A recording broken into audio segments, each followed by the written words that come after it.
Rahman untuk meneruskan ceramah yang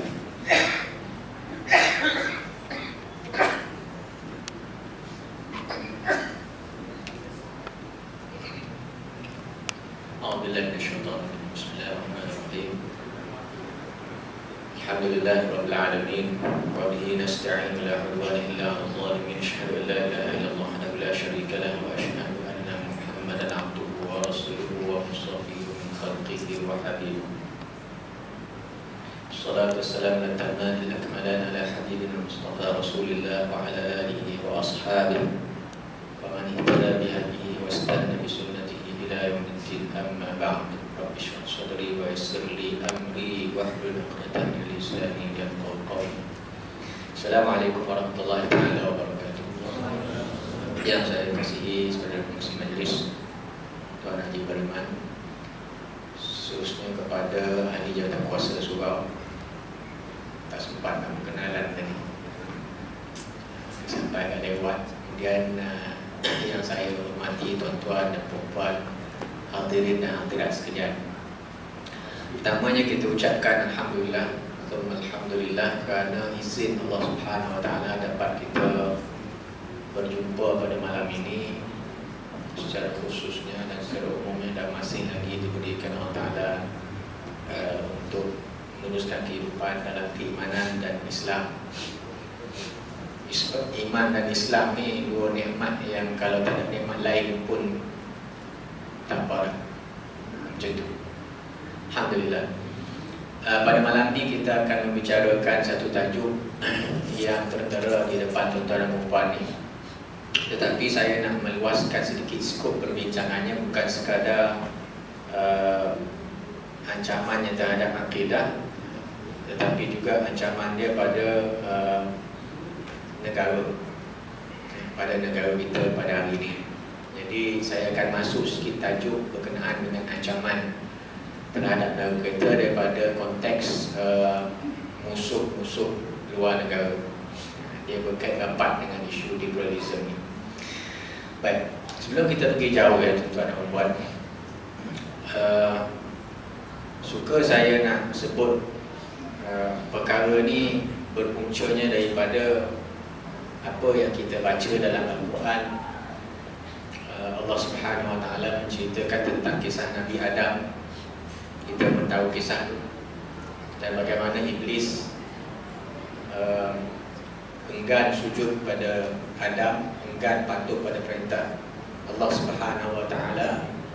Kemudian dia ditendang daripada syurga, tetapi sebelum itu dia mohon kepada Allah Taala untuk dipanjangkan usia dia sampai hari kiamat. Kita kena mula kat sini cerita ni supaya kita tahu nanti bila sebut liberalism dan sebagainya, sebab kataan liberal tak dalam Quran.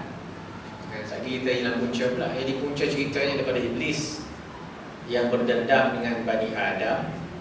Dia akan menyesatkan Bani Adam dan Allah Ta'ala izinkan dia untuk dia hidup sehingga ke hari kiamat. Kenapa? Itu Allah SWT punya hikmah. Dan di kalangan umat manusia pula, dia ada tentera-tentera dia. Tentera-tentera bagi syaitan dan iblis ni, itulah Yahudi dan Nasara. Ini dua-dua perkara ni disebut dalam Quran. Kita baca setiap hari. A'udzubillahi minasyaitonir rajim. Wa lan tarda 'anka al-yahud wa lan nasara hatta tattabi'a millatahum. Ini hakikat Allah Taala nak bagi tahu. Dan kita ni umat Islam, untungnya kita ni dapat wahyu. Ada wahyu Allah Taala sampaikan kepada kita. Jadi kita tak perlu berfikir panjang nak tahu siapa dia musuh kita, tak payah. Dah beritahu awal-awal lah. Ya. Jadi bila kita sebut pada hari ini, ni satu benda, bila kita sebut pasal Yahudi, dah ada dah orang pada hari ini dalam negara kita yang kata kita kena bersangka baik dengan orang Yahudi ni. Jangan terlalu kata bersangka buruk sangat. Dia dah pergi ke situ pula, ya. Sedangkan benda ni wahyu Allah Taala bagi tahu juga. Kemudian yang menarik lagi, sebagaimana kata saudara pengusi tadi, ialah penyelewengan atau penyesatan oleh syaitan dan iblis ini tidak berlaku secara kita sedar depan-depan mata macam tu, tak. Dia sedikit demi sedikit kita tak sedar. Bahkan kita rasa buat benda baik. Ya, seperti mana sabda Rasulullah SAW, la tattabi'anna sunanal ladzina min qablikum shibran bi shibrin wa dhira'an bi dhira'in hatta law dakhalu juhra dabbin la dakhaltumuh. Rasulullah SAW kata, kamu ni akan mengikut jejak langkah orang sebelum kamu sejengkal demi sejengkal, sehasta demi sehasta. Hatta kalau sehingga mereka masuk lubang biawak pun kamu akan ikut. Maka para sahabat bertanya, Yahudi dan Nasara ke? Rasulullah SAW jawab, siapa lagi? Jadi poin kita boleh ambil kat sini pada hadis ni ialah benda ni berlaku sejengkal, sehasta demi sehasta. Tak sedar tu, sikit-sikit. Akhirnya masuk lubang biawak pun kita ikut juga sebab tak sedar. Ini masalah yang berlaku dan ini yang perlukan kepada penelitian ya, untuk kita faham yang pada ini zaman kita ni kita kena faham apa itu liberalism. Kalau tak nanti kita berasa itulah Islam sedangkan kita dah menyeleweng. Jadi untuk kita faham tentang liberalism ni kita kena tengok punca dia, asal usul dia. Tak dapat tidak kena tengok sejarah negara barat. Sebab benda ni datang daripada negara barat, bukan daripada kita, bukan daripada sejarah Islam. Ya, dia benda asing dalam negara kita. Tapi hari ini dah mula menjala di kalangan terutamanya anak-anak muda kita. Sejarahnya negara barat ni dia hidup 1000 tahun dipanggil sebagai zaman kegelapan. 1000 tahun. Apa maksud Dark Ages? Apa maksud zaman kegelapan? Zaman mereka hidup secara membuta tuli ikut apa kata sahaja, apa kata gereja dan padri mereka. Ikut buta tuli. Sehingga mengamalkan perkara-perkara yang tak masuk akal. Benda-benda khurafat dan sebegitulah. Ya. Antaranya saya pendekkan cerita ni, ini satu cerita panjang kalau kita sekali kita 1000 tahun ni macam-macam benda berlaku kan. Padri jadi macam Tuhan lah pada masa tu ya. Dan raja pada masa tu dia memerintah dengan nama Tuhan. 1000 tahun masyarakat barat hidup dalam zaman kegelapan. Antaranya benda khurafat yang dia buat ialah boleh beli surat watikah pengampunan. Siapa buat dosa datang jumpa padri, bayar sekian-sekian harga, dapat surat pengampunan, selesai. Ini cerita khurafat pelik ni ya. Sehingga Syekh Dr. Yusuf Al-Qaradawi dia cerita dalam satu buku dia apa ni Ibadah fil Islam. Antara kisah yang disampaikan tentang zaman kegelapan barat ni ialah dia boleh jual surat untuk masuk syurga ya. Jadi pada satu hari datang seorang Yahudi. Dia kata dia nak beli neraka. Dan ramai semua nak beli syurga kan. Bagi surat, cop, bagi sekian ringgit, apa ni mata wang masa itulah, jual, nilai. Tiba-tiba datang Yahudi ni dia nak beli neraka. Padri kata, mana boleh beli neraka, kami tak jual neraka. Kan, datang banyak kali nak beli juga. Bahkan Yahudi tu kata, letaklah berapa harga pun saya akan beli. Jadi padri ni pun bincang. Biasalah agama Kristian ni dia bincang sama dia je. Hukum dia keluar macam tu je. Akhirnya dia jual. Dan Yahudi ni kata dia nak beli semua, tak nak beli suku. Suku tak nak, beli semua. Berapa harga letak. Akhirnya padri setuju beli, jual dengan aku. Lepas tu bila dah Yahudi ni dah beli, dia kata lepas ni tak payah siapa-siapa beli syurga dah. Sebab neraka saya beli. Neraka saya dah beli, tak ada siapa boleh masuk. Saya tak benarkan siapa pun masuk. Jadi dia akal-akalkan ya? Macam tu sekali. Jadi dalam padri pun daji dia kata tak boleh tak boleh, kena beli balik. Itu nak cerita agama pada mereka ni agama yang karut marut. Sebabnya punca dia adalah Kristian. Ajaran Kristian ni ajaran yang telah diseriwayatkan daripada Nabi Isa alaihissalam oleh Paulus ataupun Paul pengikut Nabi Isa Yahudi yang menyelewengkannya, yang mencipta ajaran-ajaran yang pelik-pelik ni, sehinggalah apa yang ada pada mereka ni bukan lagi Injil tetapi Bible yang macam-macam versi ya. 3 versi ni pun tak sama antara satu sama lain. Jadi nak cerita ni adalah agama Kristian, agama ciptaan manusia. Bila ciptaan manusia, dia datang macam-macam ajaran yang pelik-pelik khurafat yang tak masuk akal, sehinggalah menyebabkan para saintis mereka menolak agama Kristian sendiri. Dan dia berlaku bukan tiba-tiba tetapi sedikit demi sedikit dengan bermulanya ini dari sudut sains ya. Kita tak bincang dari sudut apa Bible tu lah. Bible tu sendiri pun diperbaharui sebab tak sesuai dengan selera dia. Yang ni kita tengok dari sudut sains saja. Copernicus antaranya orang yang pertama menentang ajaran gereja ni. Bukan menentang, maksudnya dia bawa satu teori yang bertentangan dengan ajaran gereja. Gereja kata pusat kepada galaksi ni ialah bumi. Copernicus kata dia kaji-kaji, dia pun padri juga, dia kaji-kaji data matahari. Maka Copernicus pun ditangkap dan dikatakan bahawa apa yang dibuat itu sebagai was-was syaitan, bertentangan dengan semangat Injil katanya. Gereja masa itu berkuasa. Datang pula Giordano Bruno, mengembangkan lagi teori nukleus Nicolaus Copernicus tadi itu. Dia dibakar, dia dibuang ke udara. Maknanya siapa yang bawa ajaran baru lah ni, bertentangan dengan ajaran padri gereja. Kemudian datang pula Galileo Galilei. Ini budak-budak mengaji sains kat sekolah baru ni. Tapi dia tahu tentang teleskop je lah. Dia tak tahu cerita bahawa Galileo Galilei ni dia mencipta satu benda yang tak disukai oleh gereja pada masa tu. Dia pun dipenjarakan juga. Dan datang pula Spinoza. Spinoza ni pada masa sekarang diangkat oleh American Jews sebagai bapa monisme kepada Yahudi. Sebab apa? Spinoza ni orang yang pertama yang mengatakan bahawa kitab-kitab agama yang dijunjung oleh umat manusia pada masa itu adalah merupakan ciptaan manusia semata-mata. Oleh sebab itu kita kena baca kitab suci ni macam mana kita baca buku sastra dan buku sejarah. Itu Spinoza.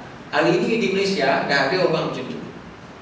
Bila kita bawa Al-Quran, bawa hadis, bawa Al-Quran, dia kata Quran kena baca secara kritis. Ada faktor-faktor elemen-elemen sejarah kat situ. Kalau kita bawa hadis, lagilah itu adalah berkenaan dengan kehidupan baginda sallallahu alaihi wasallam di bumi Arab. Dia kata macam tu.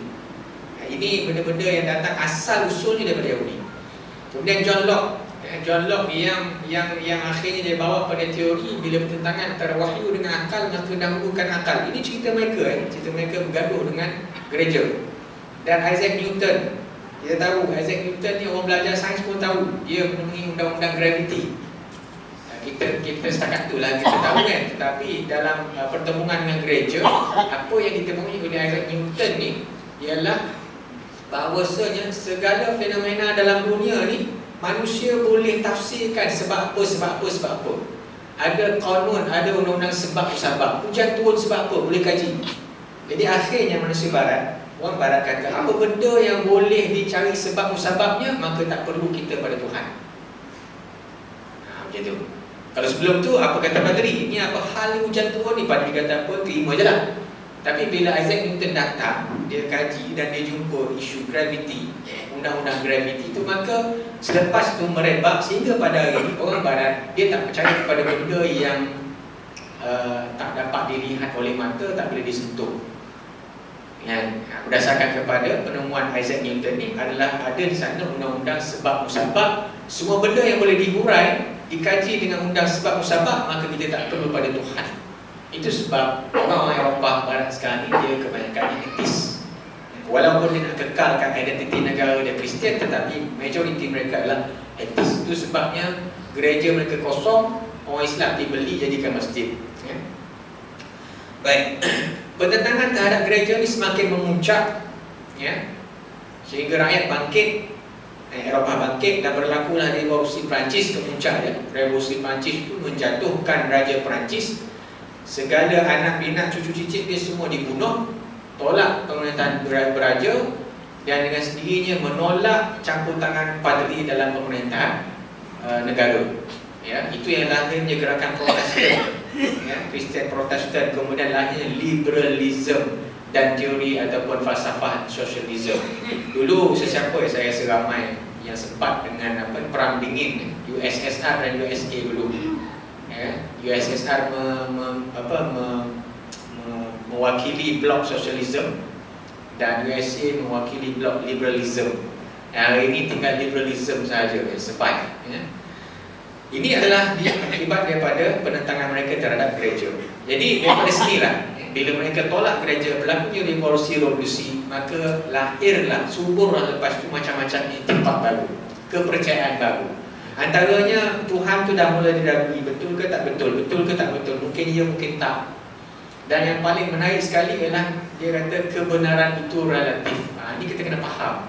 Bila kita jumpa orang liberal, pemikiran liberal ni, dia berpegang kepada tidak ada kebenaran mutlak. Macam kita percaya ada kebenaran mutlak. Apa orang Ta'ala sebut dalam Quran itu kebenaran mutlak lah. tak boleh nak argue. Tapi dia kata tidak, yang ada ialah kebenaran relatif. Kebenaran relatif ni ialah tengok ikut masing-masing, tengok ke mana. Kan? Selalu contoh saya ceramah ni mudah nak fahamnya. Kebenaran relatif ni ialah kalau saya ni menghadap dalam masjid ni, saya kata tak nak skrin besar dalam masjid ni, dalam surau ni tak ada skrin besar. Betul lah pada saya menghadap sana. Pada tuan-tuan salah kan? Sebab ada skrin besar belakang ni. Itu dia kata kebenaran relatif. Kalau saya kata zina itu haram, liwat itu haram, boleh menjahanamkan manusia, dia akan kata itu pada engkau dia. Tak semestinya betul pada orang lain. Jadi kita kena terima lah, accept bahawa kebenaran itu relatif. Jangan kata agama Islam dia betul, agama lain pun betul juga. Dia jadi itu cara fikir mereka, asas pegangan mereka bahawa tidak ada kebenaran mutlak. Punca pada asal apa? Punca pada asal ialah tahyul dan khurafatnya ajaran gereja sehingga mereka bangkit menentang. Jadi apa yang dikatakan sebagai liberalism, fahaman liberal ini ialah mengagungkan ataupun mengutamakan kebebasan individu mengatasi tuntutan agama dan kuasa kerajaan. Itu maknanya kita sebut pasal kebebasan. Kebebasan Islam pun ada kebebasan. Bahkan Islam yang membebaskan manusia daripada persembahan menyembah berhala dan sebagainya. Tetapi dimasukkan kebebasan di sini adalah kebebasan individu mengatasi tuntutan agama. Mengatasi tuntutan agama ni artinya sampai tahap bebas, boleh murtad dan boleh kufur, boleh kufur dan boleh maksiat. Itu liberalism. Satu lagi ialah kebebasan individu mengatasi kuasa kerajaan. Kuasa kerajaan dengan lebih-lebih sangat. Kalau individu rakyat tu dia nak minum arak, kerajaan tak payah bising-bising, tak payah sibuk-sibuk. Itu hal individu, hak kebebasan dia. Itu maksud dia. Kuasa kerajaan dengan sampai tangkap boleh berkuasa tangkap orang berkhalwat pula. Tak boleh. Itu liberalism. Jadi liberalism ialah mengutamakan kebebasan individu mengatasi tuntutan agama dan kuasa kerajaan. Oleh sebab itu kerajaan menurut fahaman liberal hanya berfungsi pada 3 benda ni saja. Jadi lepas ni kalau tuan-tuan tengok isu-isu politik dalam negara ni, cuba tengok cara fikir dia. Dia daripada dia kerajaan ada 3 benda je, itulah menyediakan pasukan keselamatan, polis, tentera, keamanan lah, jaga keamanan dalam dan luar negara, keadilan, sediakan mahkamah. Sebab rakyat ni ramai, mungkin bergaduh dan sebagainya, kena hadap ke mahkamah. Yang ketiga ialah prasarana, jalan raya, jambatan dan sebagainya. Itu sahaja fungsi kerajaan. Kalau kerajaan tu ada jabatan agama, ada penguasa agama pula ditangkap orang minum arak, itu merupakan kerajaan yang bertentangan dengan fahaman liberal. Itu kita boleh faham mudah kan? Ciri-ciri khusus liberalism mudahnya ialah individu. Dia mengutamakan individu, kebebasan individu itu, dan segala-galanya ditimbang pada rasional. Kita bawa wahyu Allah Ta'ala, dia tak boleh terima. Dia hanya boleh terima benda yang rasional. Kemudian perkembangan sejarah penentangan barat terhadap agama ni, sehingga dia beralih kepada i'tiqad liberal ni, bukan sahaja i'tiqad fahaman setiap individu orang Eropah, tetapi dia kanunkan. Bukan kanunkan takat mana, tapi dia jadikan deklarasi. Itulah deklarasi hak asasi manusia sejagat 1948. Artinya liberalism tu dah dideklarasikan, dan pada hari ini dia nak pergi supaya paksa setiap negara dalam dunia ni tunduk pada deklarasi hak asasi manusia sejagat 1948 ni. Jadi saya ceramah di banyak tempat. Kalau di universiti tu saya akan tanya, siapa dia yang tahu tentang deklarasi hak asasi manusia sejagat 1948? Tolong angkat tangan. Pelajar universiti kita. Tuan-tuan tahu berapa orang yang tahu? Adalah dalam 20%. Ramai tak tahu. Deklarasi hak asasi manusia sejagat 1948 ni adalah merupakan aspirasi liberalism. Ini yang dia nak. Dalam ni ada 30 perkara, yang mana tak semualah benda bertentangan Islam dah, tapi yang paling jelas bertentangan Islam adalah perkara 18 ni, kebebasan untuk bertukar ganti agama dan kepercayaan. Yang mana benda ni dalam Islam tak boleh. Ya betul, kita boleh paksa orang kafir masuk Islam, tetapi orang Islam kena duduk dalam Islam. Kalau dia murtad seorang-seorang dia, itu kita pun tak tahu. Dia senyap-senyap kan. Tapi kalau di ijtihad, ada hukuman yang berat di sisi Islam. Sebab apa? Sebab dia akan jadi penyakit merebak kepada orang lain. Itu dalam Islam, ya. Baik. Kemudian kita kena sentuh juga secularism. Perkataan yang biasa kita dengar juga. Benda ni adik-beradik. Bila sebut pasal liberalism, tak boleh pisah daripada secularism. Apa maksud secularism? Secularism ni senang je. Kalau nak mudah faham dalam konteks negara kita, kita nak tahu sekular ke tak sekular negara kita ni, senang je. Iaitulah agama itu tidak berkuasa dan kuasa itu tidak beragama. Itu sekular. Kuasa itu tidak beragama, itu negara, kerajaan itu tidak beragama. Maknanya tidak beragama, itu dia tidak menyebelahi mana-mana agama lah. Dia neutral macam tu. Ataupun agama itu tidak ada kuasa. Agama itu adalah isu peribadi, hal peribadi. Dia tak boleh ada kuasa yang mana kalau ada orang langgar arahan ataupun ajaran agama, kerajaan boleh tangkap pula. Maknanya agama tak ada kuasa pula tangkap orang. Tak boleh. Itu dinamakan sekular. Jadi kalau ada kuasa yang ada agama dan agama yang ada kuasa, itu bukan sekular tu. Dia tak dinamakan sekular. Kemudian yang tak boleh dipisahkan juga dengan liberalisme dan pluralisme agama. Apa maksud pluralisme agama ni? Maksudnya ialah dia menyamaratakan semua agama. Semua agama ni sama je. Iaitulah nak menuju kepada syurga. Sehingga mereka katakan pendukung pluralisme agama ni, dia kata cuba tanya orang pergi kuil tu, dia nak buat apa masuk kuil? Mau pergi tokong ke nak apa? Nescaya dia akan jawab, semuanya akan jawab nak masuk syurga. Jadi semua masuk masjid nak apa? Nak masuk syurga. Jadi kita ni semua satu matlamat sebenarnya. Cara jalan lain-lain je. Jadi agama ni lain-lain, Tuhan ni lain-lain, nama dia tetapi sama je. Dari segi matlamat dan Tuhan kita satu, dia sebenarnya sama je. Macam tu pula Sebab apa? Sebab dia tak boleh nak tangani dalam negara yang tidak ada agama. Bila dalam rakyat ada agama macam-macam agama, bergaduh antara agama ni, apa dia punya formula nak bagi tak gaduh?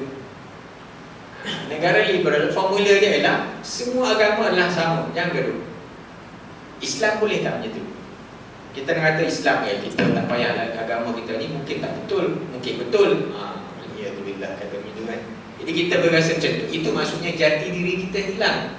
Mungkin dia orang pun betul juga, kita nak gaduh lah. Tak payah pertahankan hak kita lah, sama je kan. Kalau anak tu nak masuk Hindu ke nak masuk Kristian, sama je, kita semua sama akan bertemu di syurga. Macam tu kan. Itu benda-benda yang mereka kemukakan pada masyarakat dunia, dan hari ini dah mula merebak dalam negara kita atas nama harmoni. Jadi kesimpulan dia adalah, saya dah terangkan pasal liberalism tadi, itulah mengutamakan kebebasan individu mengatasi tuntutan agama dan kuasa kerajaan.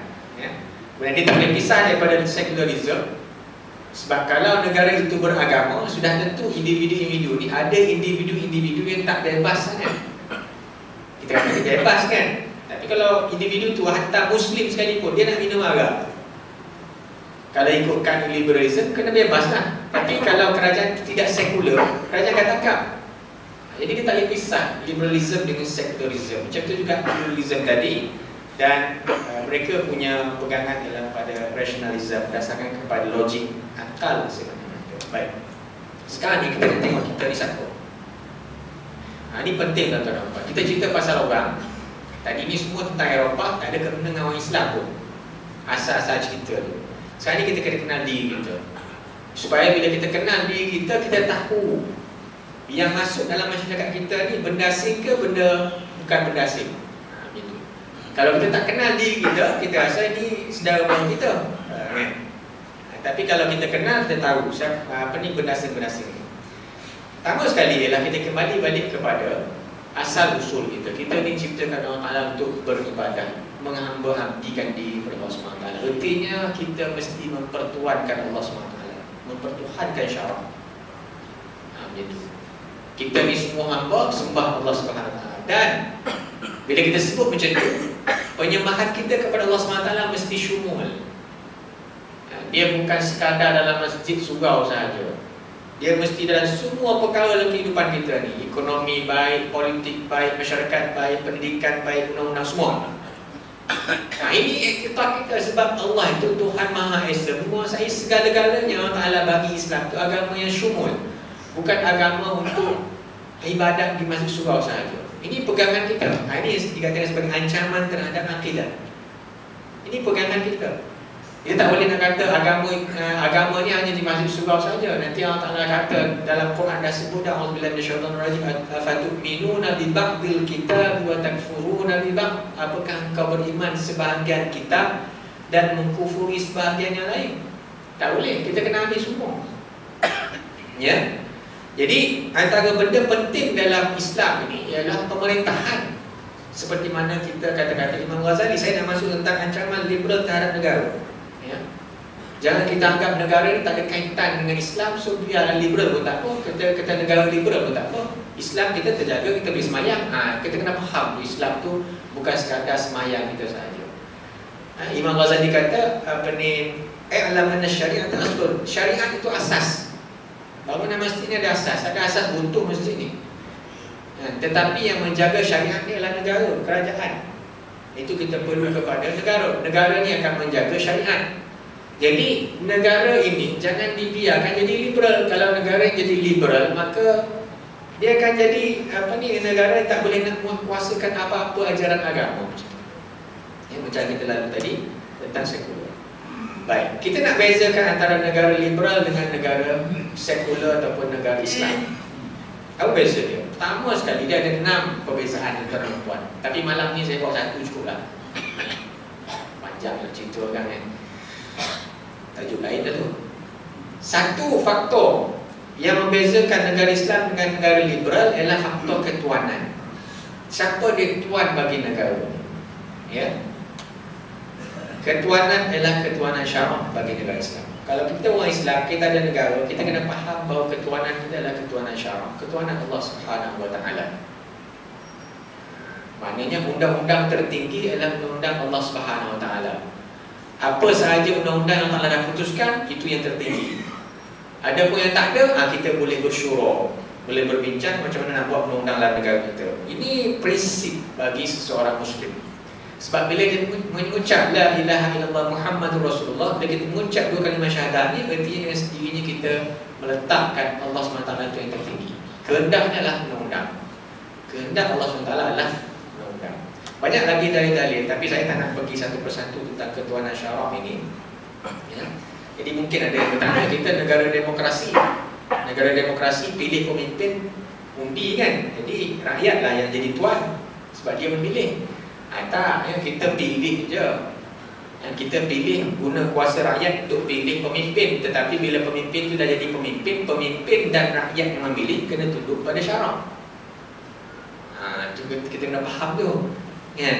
Jadi bukan demokrasi ala barat. Demokrasi ala barat ni bila melatih pemimpin guna kuasa rakyat, lantik pemimpin tu kena tunduk pada kehendak rakyat walaupun minoriti. Minoriti rakyat dia nak gay, pemimpin kena tunduk sebab pemimpin itu dipilih oleh rakyat. Kita tak macam tu. Ya, pemimpin dan rakyat kena tunduk pada Allah Subhanahu Wa Taala. Itu beberapa ayat yang saya bawa sekali lalu. Kemudian di barat pula dinamakan sebagai ketuanan rakyat. Bila dia tolak agama, sejarah tadi itu dia tolaklah agama, dia tolak gereja, maka persoalan yang timbul adalah siapa tuan pada negara dia? Jawapan mereka adalah rakyat.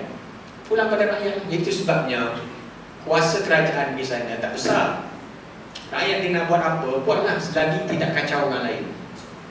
Itu sebab kalau kita pergi negara barat, orang minum arak boleh, tak ada masalah, tapi jangan bawa kereta. Bawa kereta kan langgar orang. Tak maaflah, saya sebut ni kadang-kadang keluar lawat ni 9 tu kan. Bila dia minum arak, dia keluar bawa kereta langgar orang, itu kacau orang. Jadi kerajaan boleh tangkap. Tapi kalau minum arak seorang-seorang dia dalam rumah dia, itu hak dia. Ya. Rakyat tu tuan, bukan pemimpin tu tuan, tak rakyat tu tuan. Dia nak buat apa, buatlah. Kalau nak pergi kahwin perempuan-perempuan pun tak apa, itu hak dia, sama suka. Itu pada masyarakat barat. Kita kat negara kita pun orang dah sebut kat ketuanan rakyat kan. Tapi kita kena faham tu ketuanan rakyat tu apa maksud dia tu. Ya, dia ada limitasi dia, ada hak dia, bukan rakyat segala-galanya, tak. Ya, kena patuh pada syarak. Baik, kita tengok realiti negara kita. Islam ni macam mana? Kalau kita tengok perlembagaan, ya, ni identiti negara kita. Tengok pada perlembagaan, tidak ada dinyatakan di situ bahawa undang-undang syarah adalah undang-undang yang tertinggi. Tak ada. Ya. Tetapi dalam banyak perkara dalam perlembagaan kita memang melindungi habis-habisan agama Islam. Maknanya bila melindungi agama Islam, artinya negara kita ni, siapa pun yang naik kerajaan, dia kena ikut perlembagaan tu. Perlembagaan ni, dia melindungi agama Islam, artinya dia mengutamakan agama Islam ke atas agama yang lain. Itu realiti, itu hakikat, kena faham perlembagaan ni. Ya, kalau tak nanti kita akan menyebut perkara-perkara yang menunjukkan kita jahil tentang perlembagaan negara kita sendiri. Ya. Betul kita tidak ada ketuhanan syarah, tak sebut terang-terang kat situ ketuhanan syarah itu. Tetapi agama Islam dilindungi. Agama Islam itu istimewa pada perlembagaan. Artinya kalau kita nak mempertuankan syarak dalam negara kita, dia terpulang pada orang Islam sendiri. Kalau orang Islam sendiri ni makin lama makin ramai liberal, alamat tak adalah ketuhanan syarak tu. Hatta perlindungan Islam oleh perlembagaan pun akan makin lama makin terakis. Kalau orang Islam sendiri, orang Melayu sendiri tak sedar diri, dia jadi liberal. Banyak perkara-perkara yang melindungi yang memberi keistimewaan pada agama Islam. Contohnya perkara ketiga, agama Islam adalah agama persekutuan, agama bagi negara. Ini statement jelas bahawa negara kita negara beragama. Dia tak kata agama tidak ada agama. Tak, agama yang negara yang beragama. Tak macam Indonesia tak ada agama. Itu jadi negara republik yang dia tak boleh nak kuasakan ajaran agama dalam negara, dia tak boleh. Itu yang ditangkap rakyat Indonesia tu, ya. Bapa Muslim, isteri Kristian, anak-anak Hindu macam-macam. Negara kita ni tu sebab orang Indonesia kalau datang sini, Indonesia yang cerdik pandai lah kan, yang sedar, dia kata antum ni bernasib baik, peliharalah apa yang ada pada antum ni sebagai satu tahap minima untuk jaga Islam. Yang ada perlembagaan ada tu jaga baik-baik, itu minima. Yang tu kalau kita pertaruhkan juga, habis, kamu akan jadi macam kami. Perkara 8, kesamarataan. Ada pengecewa, saya pergi laju-laju sikit ya. Perkara 8, perkara kesamarataan. Sama rata semua rakyat ni, tapi ada pengecualian. Jawatan-jawatan tertentu dihadkan kepada agama tertentu sahaja.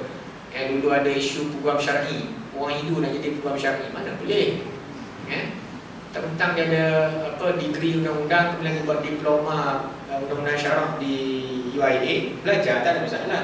Tapi dia nak praktis pada program syar'i, mana boleh. Dalam Islam tak boleh. Sebab itu undang-undang Allah dia kena beriman dengan undang-undang tu baru boleh. Dalam perlembagaan tu menyokong benda tu, menyebelahi Islam. Kemudian perkara kebebasan beragama. Ya betul, dalam negara kita ni bebas beragama apa sahaja, tetapi tak boleh sebar agama lain kepada orang Islam. Siapa yang sebar, perlembagaan bagi hak kepada negeri bubar undang-undang tu tangkap. Ini benda yang jelas. Ini yang mereka tak puas hati. Kalau negara liberal mana boleh. Kalau negara sekular liberal, peduli kan orang nak beragama apa pun, nak sebar apa negara pun. Kemudian perkara ke-12 ini perlembagaan. Perkara ke-12 hak pendidikan. Menjadi hak pada kerajaan untuk bagi bantuan kepada institusi agama Islam, institusi pendidikan agama Islam, sekolah agama dan sebagainya. Artinya bila disebut hak tu maknanya orang bukan Islam tak boleh bersoal. Ini dah mula bersoal kan? Apa punca dia? Kita tengok kejap lagi ya. Hak pendidikan juga, agama seseorang yang bawah umur 18 tahun ditulang kepada ibu atau bapa. Dia ada penting ke situ. Kalau kita baca selalu macam apa bendanya kan. Pentingnya lah kalau dua-dua ibu bapa tu asalnya kafir, bukan Islam, tiba-tiba salah seorang masuk Islam, salah seorang, maka ibu atau bapa salah seorang boleh menentukan anaknya agama apa. Itu yang jadi kes orang Hindu masuk Islam, dia bawa anak dia sekali. Jadi kalau bawa kepada mahkamah syariah, memang dia menang. Di perlembagaan bagi kelebihan pada orang Islam. Ini mereka nak perjuangkan untuk pindah tadi. Perkara 32, ketua utama negara. Negara kita ni ada ketua utama, bukan Perdana Menteri, tetapi Seri Paduka Baginda Yang Teragung. Dan fungsi Seri Paduka Baginda Yang Teragung ni adalah memelihara agama Islam.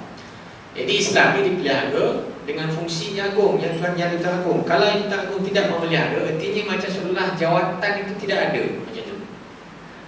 Jadi rakyat dalam negara ni, apa agama sekalipun, dia tak boleh persoalkan tindakan-tindakan untuk melindungi agama Islam. Sebab kalau dia persoalkan, sebenarnya dia mempersoalkan Seri Paduka Baginda yang terangkum macam tu.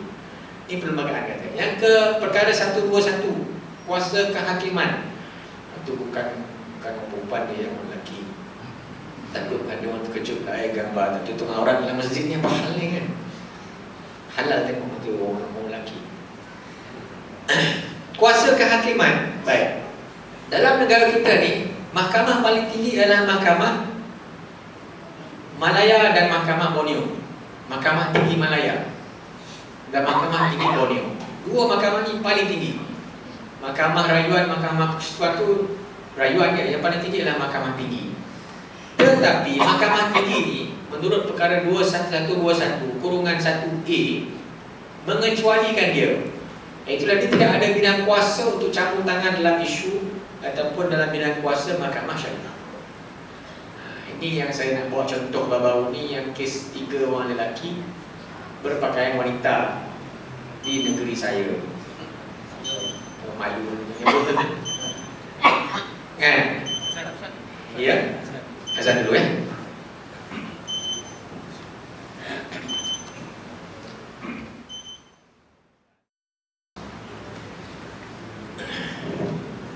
Baik, dia ditangkap oleh Jabatan Agama Islam Negeri Sembilan. Kemudian dia buat rayuan dan menang rayuan. Sekarang Kerajaan Negeri Sembilan sedang buat rayuan ke Mahkamah Persekutuan. Jadi kita menanglah. Kalau kalah juga besar dia punya kesan ni ya.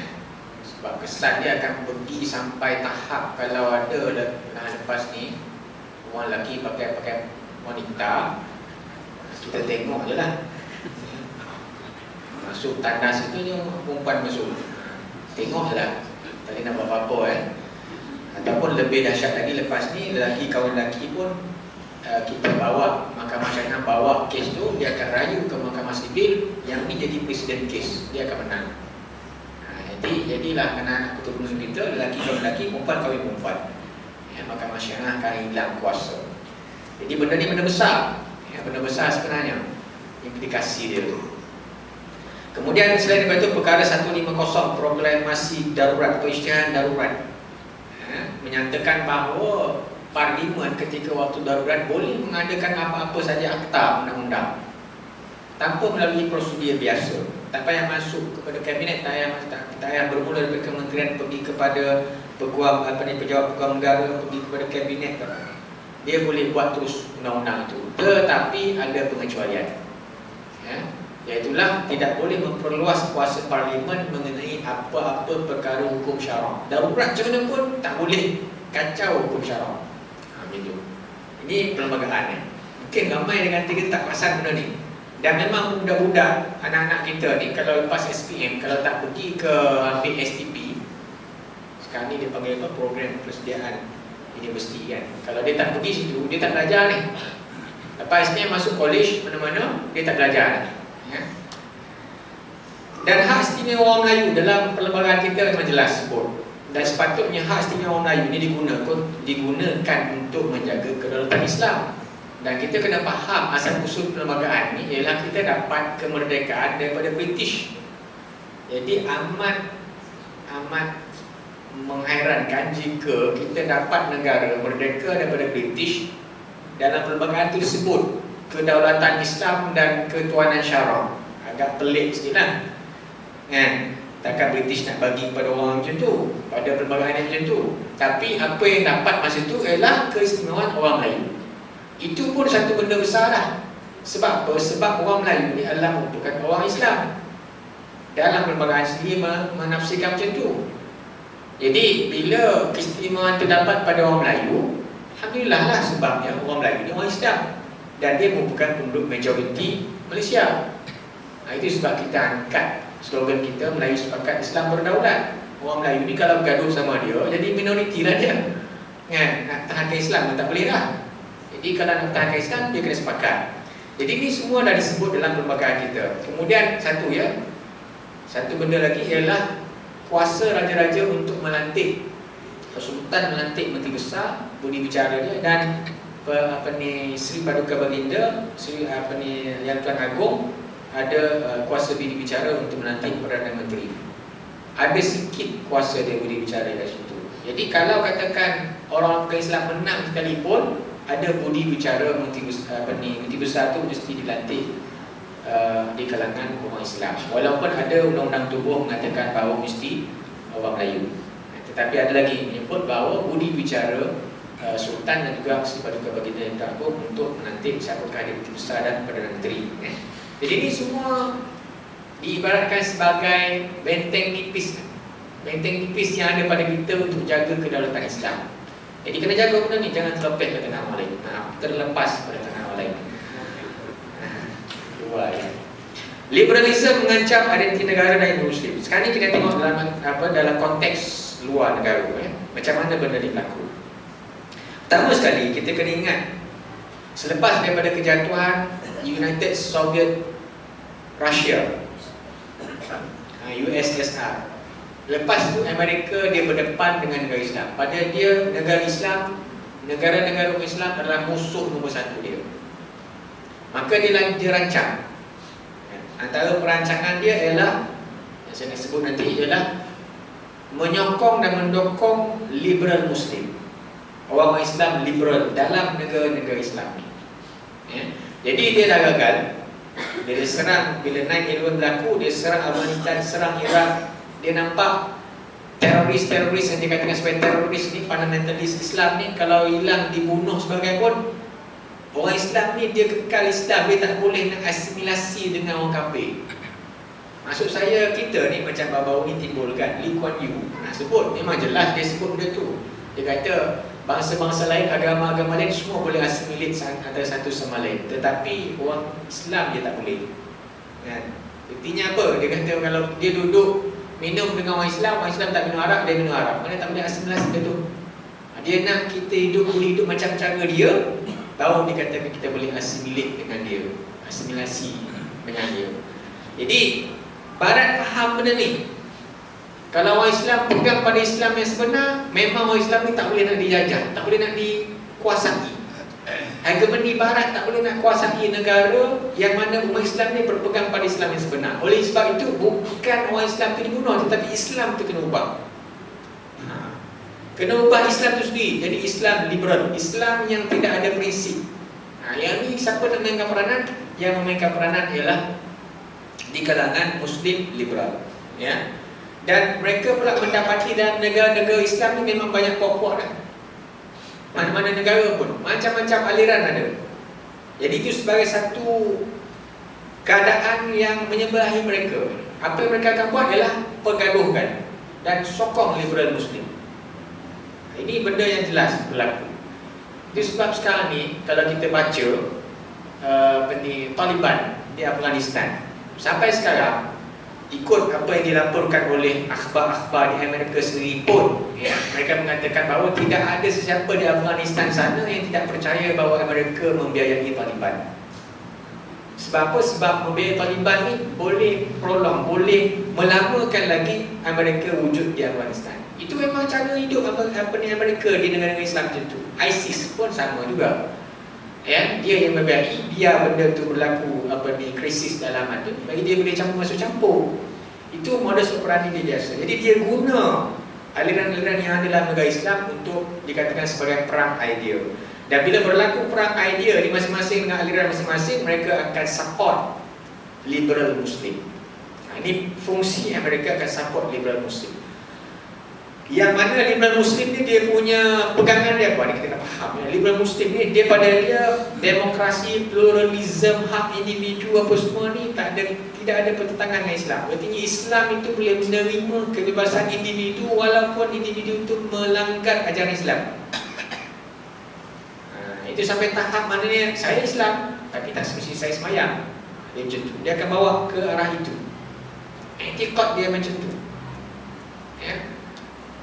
Syariah adalah produk pengalaman sejarah. Dia bagi alasan macam tu. Kita sebut bahawa zina itu haram, liwat itu haram. Tak dikata itu zaman Rasulullah SAW. Sekarang ni zaman dah berubah. Kita tak nak pakai dah tu. Sejarah berubah. Syariah, undang-undang syariah kita perjuangkan ni undang-undang lapuk, undang-undang yang dah ketinggalan zaman. Dan punya kerajaan Islam, dia kata kerajaan Islam itu tak semestinya orang Islam. Itu yang dulu pernah sibuk dulu bising kan. Lantiklah kita pemimpin bukan Islam pun tak apa, asalkan dia amanah. Kalau tuan-tuan masih ingat lah, itu cara fikir liberal. Sebab yang pentingnya amanah. Dia tak ada fikir langsung, dia tak nak fikir langsung prinsip Islam. Wilayah kepimpinan itulah hak orang Islam. Itu mabda, itu prinsip orang Islam tu. Dia tolak macam tu je. Jadi ni cara fikir liberal. Antara pegangan mereka ialah kebebasan akal dan ijtihad tanpa batas. Apa benda pun boleh guna akal. Bawalah Quran, tafsir macam mana pun, kalau dia tak setuju, tak setujulah. Akal boleh menafsirkan benda tu. Ya. Selain daripada dia akan kritik Quran tu macam Quran tu saya sebut tadi macam kitab sejarah, buku sejarah, buku sastra. Dan kebenaran itu relatif. Saya dah sebutkan tadi kan. Jadi apa saja kita bawa akhirnya itu sebab bila berhujah dengan pokok liberal ni, akhirnya saya akan tanya je, awak ni beriman ke tak? Tu je. Sebab dia bunuh hujah macam-macam. Kita bawa Quran pun dia kata tu sejarah dan sebagainya, relatif kan. Jadi akhirnya kita tanya dia beriman ke tak ni? Tu je. Tak semua benda boleh diuruskan oleh akal. Dan pegangan mereka antaranya ialah yang urusan agama dan tak agama adalah isu peribadi. Islam ni isu peribadi. Itu pada mereka. Saya laju ya, ini kan nampak sangat. Baik. Ada beberapa persoalan yang dia letakkan soalan-soalan ni. Saya ambil daripada Rand Corporation, satu pusat kajian terbesar di Amerika, Rand Corporation. Dia orang ni membuat kajian pada 2004 hingga 2007. 3 tahun mereka kaji dan mencadangkan kepada mereka menyokong liberal Muslim. Macam mana nak kenal liberal Muslim? Tanya soalan ni. Pertama sekali, adakah dia tu, individu itu ataupun organisasi itu sokong demokrasi dalam arti kata seluas-luasnya demokrasi itu tanpa ada batas. Kalau kita demokrasi kita sekadar pilih pemimpin lah. Kalau benda yang bertentangan syarak, tak nak mau demokrasi itu dah. Tapi dia akan tanya soalan tu, dia tengok individu itu kalau dia boleh terima demokrasi tanpa batas, itu liberal Muslim yang dia kena sokong, kena bagi bantuan. Yang kedua, hak asasi manusia. Deklarasi hak asasi manusia sejagat yang saya tunjukkan tadi itu. Adakah dia terima ataupun dia ada exceptional, ada pengecualian? Itulah perkara 18 tadi itu. Bab bertukar agama dia tak diterima. Kalau dia tak terima, artinya dia bukan liberal Muslim. Jadi kalau dia terima juga yang tu pun dia kata hak orang Melayu untuk tukar agama, dia masuk dalam liberal Muslim, mengikut kategori yang disebut oleh Rand Corporation ni lah. Begitu juga dengan adakah dia percaya bahawa negara mesti menguasakan undang-undang syarak. Baru ni yang bawa pasal hudud kan. Orang beriman, dia tak boleh nak kata apa dah. Hudud, memang kena laksanakanlah hudud. Tetapi bila cara pelaksanaan itu, kita bagilah masa tempoh untuk kajian yang lengkap, prosedur yang lengkap kan? Macam mana Brunei, dia nak buat pun ambil masa bertahun-tahun untuk sediakan dia punya step by step prosedur dan sebagainya kan? Tetapi nak kata tolak, mana boleh tolak? Hudud itu hukum Allah Ta'ala, disebut dalam Quran. Siapa baca Quran jumpa lah benda tu. Jadi kalau kita kata kalau dia mengatakan bahawa hudud ni tak boleh dilaksanakan dan dia tidak percaya benda tu mesti dilaksanakan, dia termasuk dalam liberal Muslim. Kita mudah nak faham benda ni ya? Baik. Dan akhir sekali dia nak ialah Islam kita ni Islam ala Amerika. Islam Amerika ni yang katakan ala Amerika. Amerika ni apa? Amerika ni dia tak ada nilai pada dia bangsa dan agama. Itu sebab kita pergi Amerika, kita jumpa macam-macam kulit ada, kulit warna kulit dia, asal usul dia macam-macam, tapi semua dah jadi blend, campur aduk dah jadi macam orang kata apa, masuk dalam blender. Negro ke tak negro ke, Cina ke apa ke, semua cara fikir dia sama, dia tak ada bangsa dah. Bangsa dia cairkan, agama dia cairkan, semua jadi American. Itu yang dia nak jadi pada kita. Itu sebab sekarang ni orang bercakap pasal Melayu pun sensitif, diserang sebagai resis. Sedangkan apa masalah Melayu ni? Yang masalah asabiyah ni bila kita menolong kaum kita atas kezaliman, itu yang dilarang. Tapi untuk memperjuangkan hak kita orang Melayu, apa masalahnya? Mana dia dalil mengatakan haramnya? Sampai satu tahap baru ni baru ni je orang sebut balik Melayu. Sebelum ni 2-3 tahun sebelakangan sebut Melayu pun takut. Sebab apa? Sebab serangan hebat terhadap identiti kita sebagai orang Islam Melayu.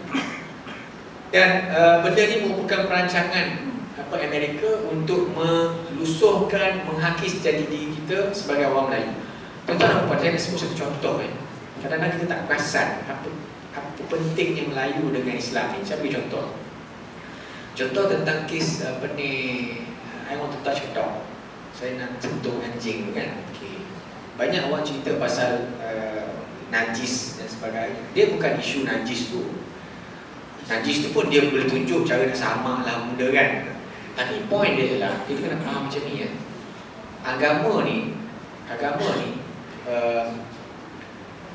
kalau benda tu dah jadi darah daging dan menjadi identiti bangsa, agama tu payah nak buang kan.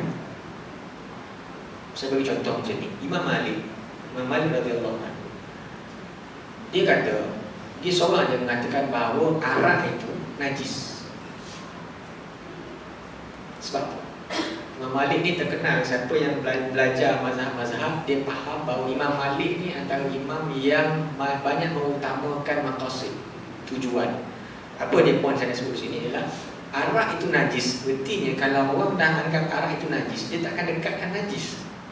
Bukan nak kata minum, pegang pun tak nak najis, sedangkan bukan najis sebenarnya. Tapi pendapat Imam Malik mengatakan arak itu najis, sehingga menjadi biasa, menjadi budaya dalam masyarakat itu menjauhi arak. Kita orang Melayu, kita rapat ke dengan anjing? Kita tak rapat dengan anjing.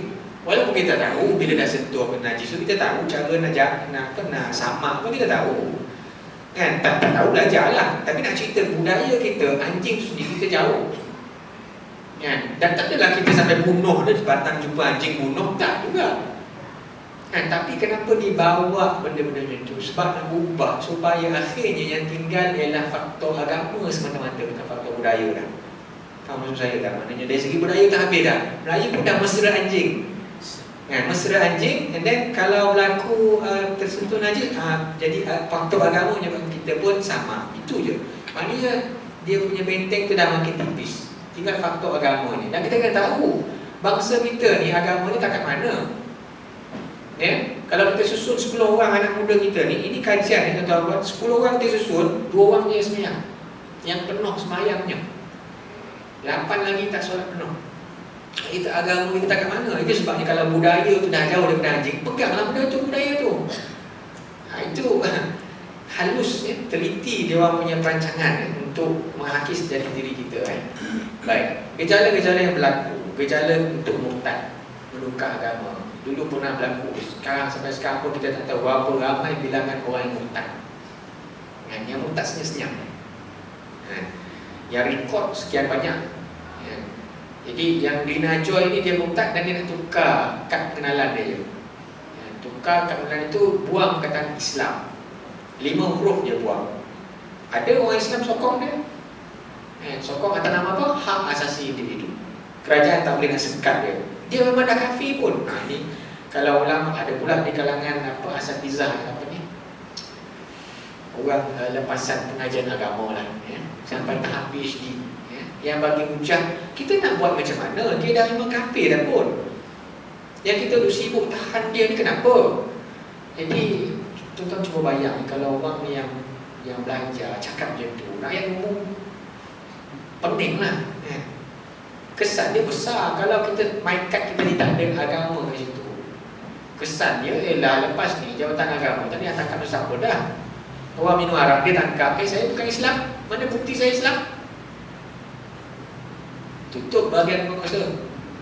Tak boleh nak tangkap siapa pun. Implikasi dia besar Jadi benda ni. Yang kedua, kes Kartika Sariri ini cerita lama, tapi saya bagi contoh lama pun benda tu sekarang ni masih lagi berlaku. Dia ni minum arak, tapi dia tu, lepas tu dia taubat lah. Alhamdulillah nak bertaubat. Tapi nak ceritanya NGO liberal dia bising. Kenapa ditangkap dia ni? Dia nak minum je, minum biarlah dia minum. Tu hak asasi individu dia. Kemudian perempuan pula nak dirotan dengan hukuman syariah ni. Heboh, bising masa tu kan. Dan jadi apologetik sebagai daripada penguasa dan apa ni, orang di jabatan-jabatan kerajaan. Kalau orang Islam kita sendiri ni ramai-ramai tak bangkit pertahankan benda tu, habis macam tu ya. Tapi alhamdulillah dia bertaubat, tapi yang memperjuangkannya. Ini sisters Islam, pendirian dia. Undang-undang syariah ni memang tak ada dalam kepala dia. Benda ni memang dia tolak. Ini semua gejala-gejala liberal. Gejala lagi, NGO wanita desak Section 498 dimansuh. Ini lagi menarik. Saya selalu buat contoh ni, tak nak tinggal contoh ni sebab menarik sungguh. Dia kata apa? Section 498 ni menangkap orang lelaki yang mengurat perempuan yang sudah berumah tangga. Orang lelaki pergi mengurat perempuan yang berumah tangga, isteri orang. NGO wanita desak mansuhkan supaya orang lelaki ni boleh mengurat. Boleh faham tak cara fikir dia tu kan? Maksudnya dia nak perjuangkan supaya wanita-wanita Islam ni walaupun dia dah kahwin, dia ada hak untuk dating dengan lelaki lain, sama tara dengan orang lelaki. Cara fikir pelik Al-Quran untuk kaum wanita. Dia tengok Quran ni untuk lelaki je. Memang bias cara fikir pelik Ni gejala-gejala liberal. Tomboy is not a crime. Siapa pula kata jenayah? Tapi itu salah laku lah, tak beradab lah, tak betul lah dari segi fitrahnya salah. Itu saya kata syariah, fitrahnya salah. Tapi bila kita ada kuasa, kita boleh tangkap dia dan kita counselingkan dia. Tapi pada pemikiran liberal, mereka ni dibiarkan. Itu hak dia nak buat apa pun, nak pakai apa pun. Asalkan tak kacau orang lain. Lesbian, gay, bisexual, transgender, ini semua nak dihalalkan dalam negara kita. Ini perjuangan puak-puak liberal. Ini gambar yang saya tunjuk ni memang student kita di luar negara. Nikah, lelaki kawan lelaki, tapi nak pakai baju Melayu ni. Tak boleh nak faham Tapi itulah, dah bila dah songsang cara fikir itu jadi macam tu Dan seksualiti merdeka ni contoh je, program dah tak ada dah. Tapi nak ceritanya program-program mereka nak, dia panggil istilah naturalisasi, normalisasi. Benda yang kita rasa pelik, janggal dia nak normalkan. Contoh tadi macam sentuh anjing kan, dia nak normal. Kita memang pelik lah, pasal sentuh tak ada sebab. Dia nak normalkan, buat program-program macam tu. Seksualiti merdeka ni dia nak panggil puak-puak gay, lesbian ni naik atas pentas. Bukanlah semua orang jadi macam dia, tak. Naik atas pentas, storytelling, cerita sikit, bersajak, nyanyi, macam tu je. Supaya orang lain suka tengok, oh ni yang pelik-pelik ni, normal je. Dia orang ni orang manusia biasa juga macam kita juga. Itu je tujuan dia. Sampai dia angkat slogan pada masa tu ialah I'm gay, I'm okay. Point dia ialah dia nak ini katakan shibran bi shibrin wa dhira'an bi dhira'in, sejengkal sahasta demi sahasta. Lama-lama kita rasa biasa je, tak ada hal apa. Sedangkan Islam pandang benda tu jijik. Ini satu lagi, saya bagi contoh ni, contoh nama puan. Siapa rajin, ambil ayat-ayat tu, Google, cari siapa yang cakap. Ini satu masalah besar. Bila graduan lulusan pengajian agama mengatakan bahawa isu murtad ni kita hanya dialog sahaja. Oh murtad, tak payah kita demonstrasi, tak payah kita menguasakan undang-undang, kita dialog sahaja. Dia mengaburkan, mengelirukan orang Islam itu. Sebab apa? Sebab Islam ni ada dua tonggak, tuan-tuan dan puan. Satu, dialog, yes, berhujah. Islam tu agama benar, berhujahlah. Yang kedua ialah undang-undang. Kena ada undang-undang kekuasaan. Orang yang murtad ni tak boleh didiam bebas, kena diisytihar. Saya murtad, bebas. Akan datang mendaku nanti, saya semua murtad, bebas. Tak boleh, dia kena ada undang-undang.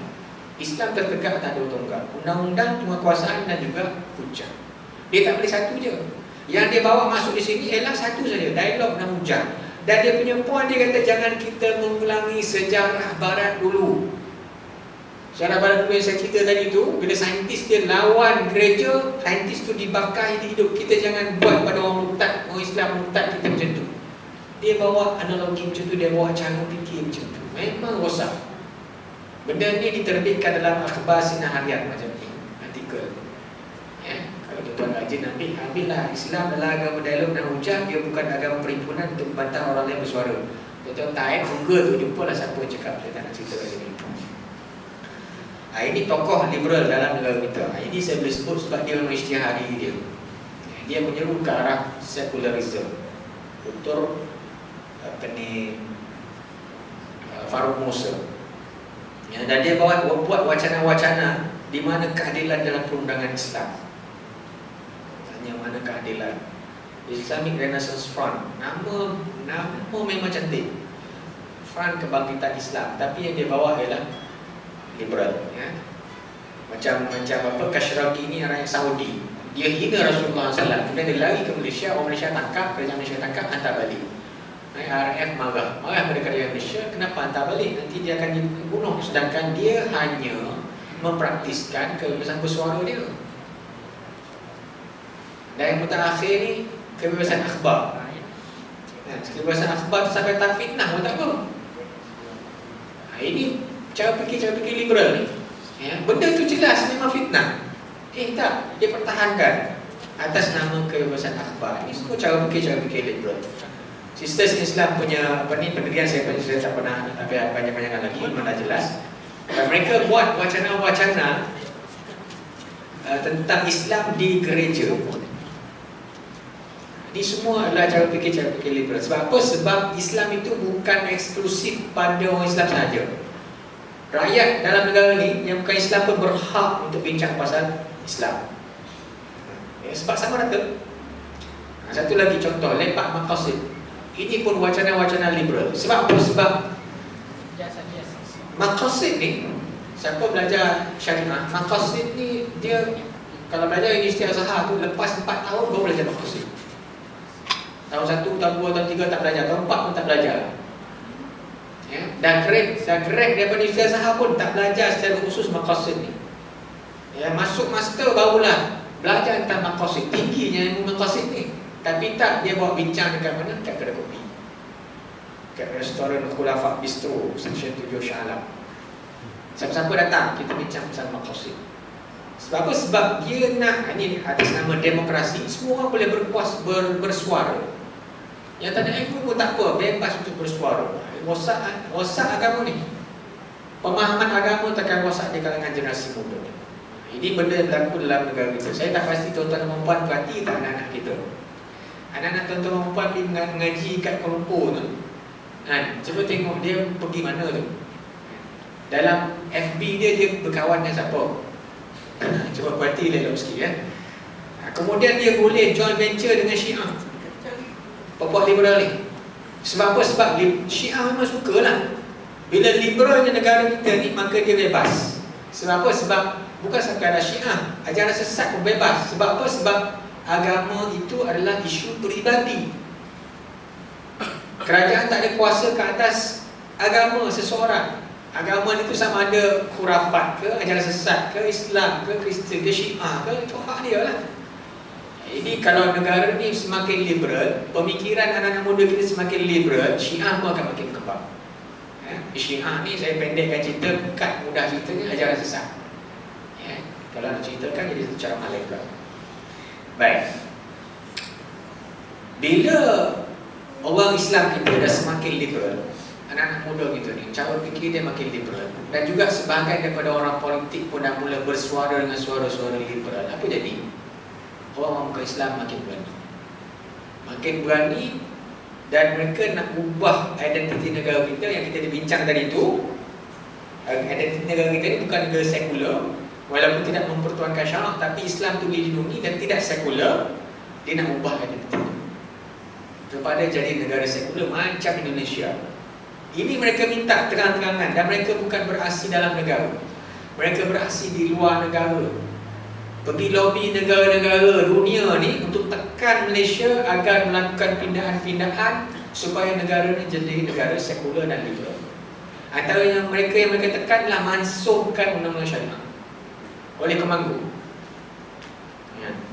Hapuskan hukum syariah, kemudian bebaskan sexual orientation, gay, lesbian apa semua ni.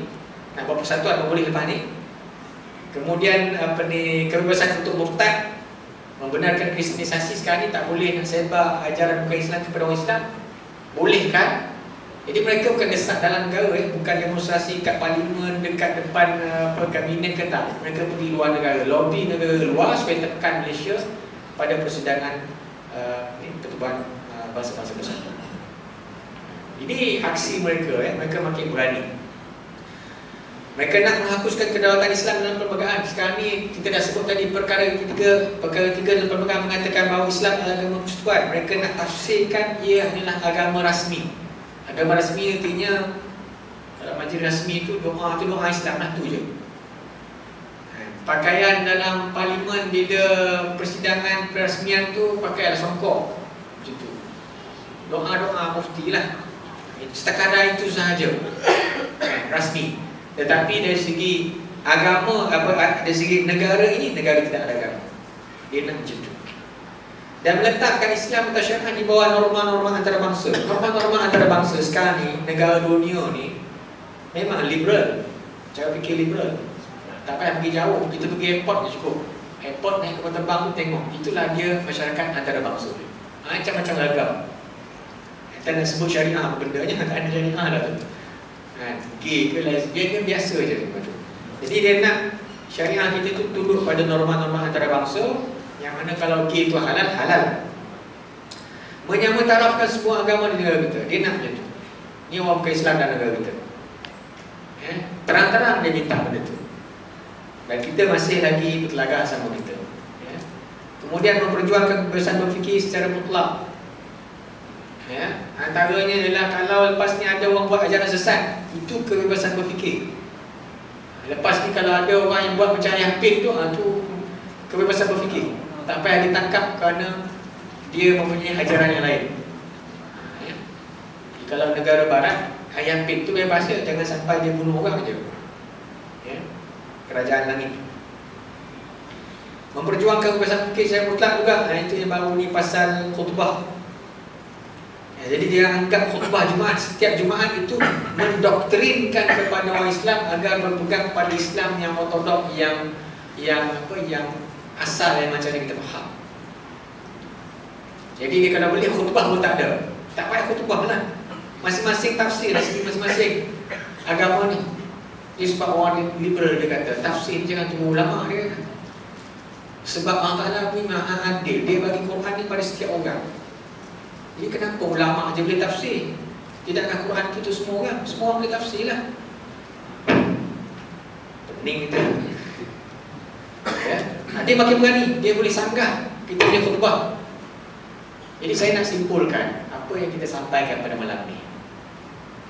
Dia terpulang kepada kita sendiri, kepada individu orang Islam dalam negara. Kalau kita biarkan diri kita, jati diri kita cair, Melayu tak serupa Melayu, Islam tak serupa Islam, cara fikir liberal, rasa itulah dia moden, itulah dia maju. Akhirnya yang dikatakan ketuhanan syarak ke ataupun keistimewaan agama Islam dan negara kita ke, semuanya tergadai. Sebab bila kita sebut ketuhanan syarak itu, dia bergantung penuh kepada ketuhanan syarak dalam diri individu setiap orang. Kalau sekadar perlembagaan dia macam tu, tapi masyarakat Islam dah tinggalkan Islam, akhirnya dia akan jadi macam rumah kosong, tuan-tuan. Ada rangkau je. Cantik rangkau tu, perlembagaan tu cantik, tapi orang dia tak nak Islam. Jadi kita macam mana kata-kata Syakir Arsalan, Syakir Arsalan dia kata, aku tak nak mengumpulkan angka-angka kosong.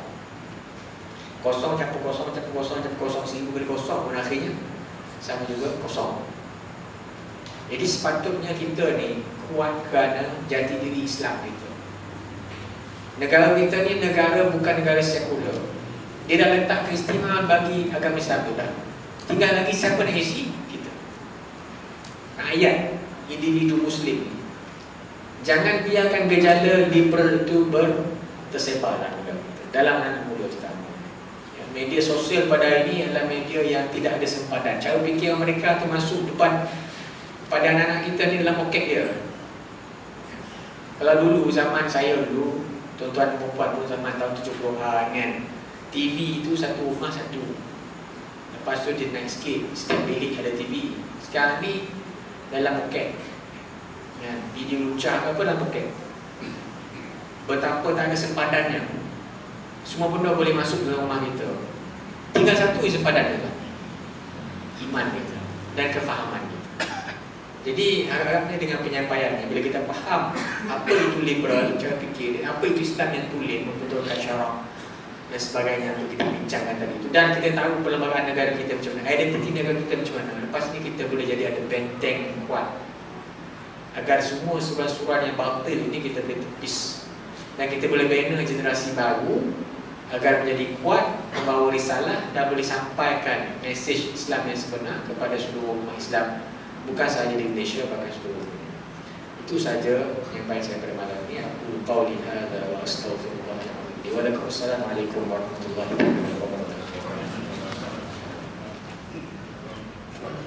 Waalaikumsalam warahmatullahi wabarakatuh.